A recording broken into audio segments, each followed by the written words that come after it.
संशोधन live news network. शेतकरी कामगार पक्षाच्या वर्धापन दिनानिमित्त पुरस्कार सन्मान सोहळा उत्साहात संपन्न. केज क्रांतिसिंह नाना पाटील आणि कर्मवीर अण्णाभाऊ साठे यांच्या जयंतीनिमित्त भारतीय शेतकरी कामगार पक्षाच्या वर्धापन दिनाचे औचित्य साधून पुरस्कार सन्मान सोहळ्याचे आयोजन करण्यात आले.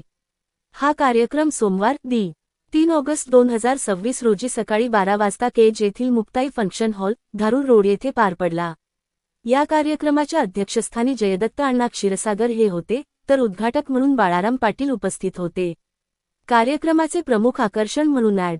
मानसी म्हात्रे यांची विशेष उपस्थिती लाभली. कार्यक्रमात विविध क्षेत्रात उल्लेखनीय कार्य करणाऱ्या मान्यवरांचा पुरस्कार देऊन सन्मान करण्यात आला. यावेळी राजकीय, सामाजिक, शैक्षणिक आणि विविध क्षेत्रातील अनेक मान्यवर उपस्थित होते. उपस्थितांनी शेतकरी, कामगार आणि समाजहिताच्या प्रश्नांवर विचार मांडत संघटितपणे कार्य करण्याचे आवाहन केले. कार्यक्रमाचे आयोजन भारतीय शेतकरी कामगार पक्ष, बीड जिल्हा यांच्या वतीने करण्यात आले. कार्यक्रम यशस्वी करण्यासाठी आयोजकांनी परिश्रम घेतले असून उपस्थित मान्यवरांनी आयोजकांचे कौतुक केले. संशोधन लाईव्ह न्यूज नेटवर्क.